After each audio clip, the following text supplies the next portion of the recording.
For those of you who were absent today, we went over basics of radicals. I'm just going to go ahead and pretty much fill in the blanks for y'all since you were out. So let's go ahead and take a look here. And the first part that we had identified was this inside portion called the radicand. Oops, sorry.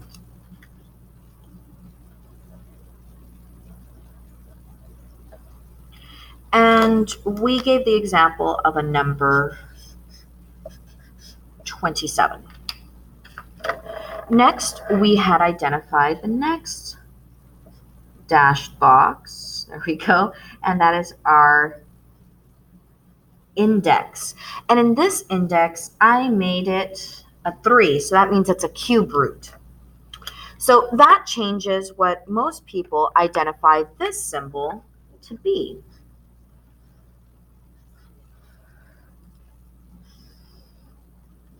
Sorry, I'm not making it the prettiest right now. There we go. So this symbol is actually, let's see if it shows up. Yeah, sure. The radical symbol.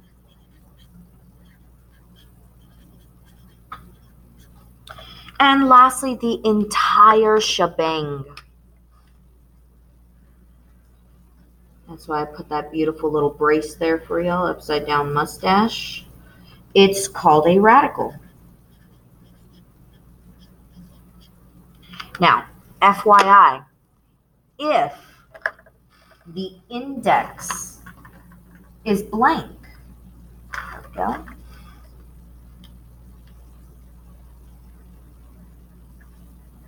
There's nothing written there, it's automatically assumed to be a 2. That's why many of y'all think that this symbol is a square root symbol. No, it's actually a radical symbol.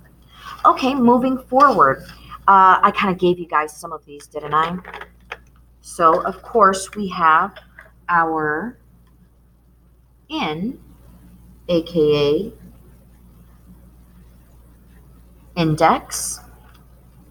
And then this one, well, yeah, it's right there. That's my m, my exponent.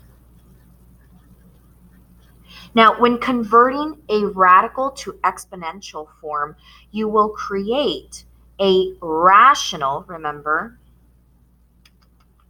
rational ratio means fraction, a rational exponent of m over n, which is what we'll be moving on to soon.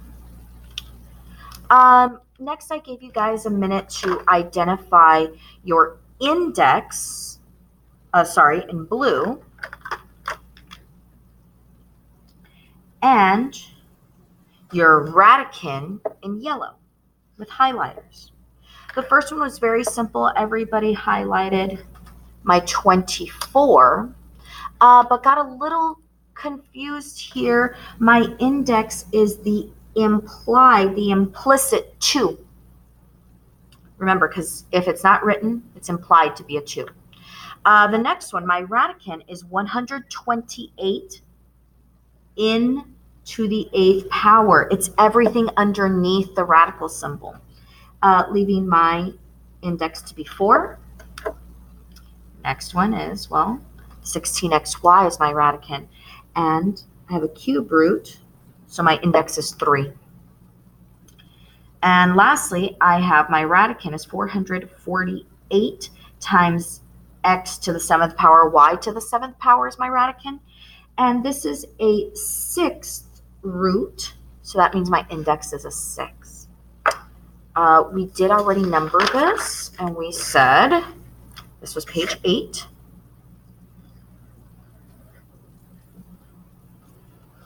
All right.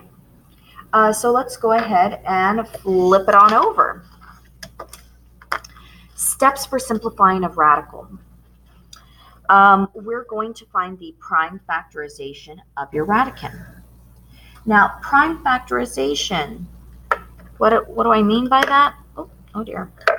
I mean make that factor tree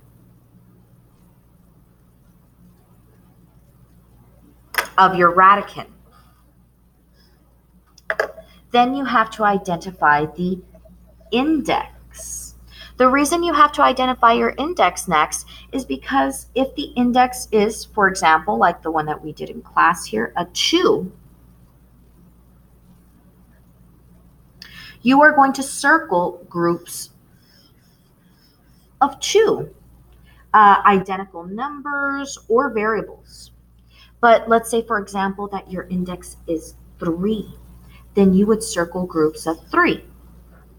But what if it was a 6? You're going to circle groups of 6 identical numbers or variables, okay? Now, the reason you're going to do that is because once you have each group circled, it will show up outside the radical symbol one time. So we're going to write it outside of the radical symbol one time. And I'm going to slash it like that. And I'll show you why right now. So let's go ahead and start doing these steps 1, 2, 3, 4 on our first example. So we need to find or create a factor tree for our radican 24. Now, because I'm looking for prime numbers, and this is an even number, the easiest number to use first is, well, 2 times 12.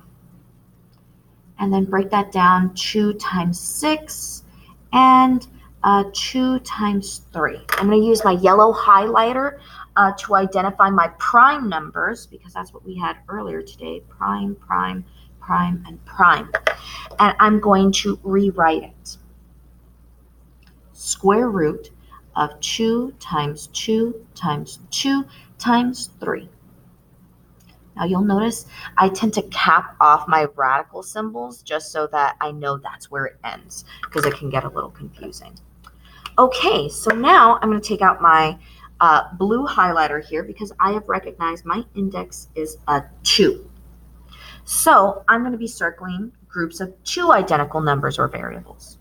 Well, that would be this group right here. So let's go ahead and rewrite this. Now, I will slash through it and write it up in the front. So I have 2, and I don't have any other groups. So it says, let's go ahead and come back to our notes here. Good thing you can see it all. Anything left uncircled will remain underneath the radical.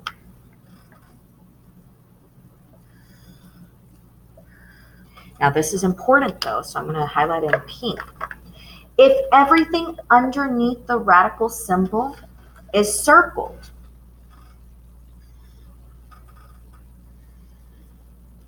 this part people mess up on. The radical symbol is going to disappear completely. All right. We will have, I believe, one example of that. Okay. Lastly, whatever you have outside of the radical, you're going to multiply them. So let's go ahead and finish up over here. Now in this case, I only had one group that I circled and wrote out into the front. So I slashed it out because I got rid of it.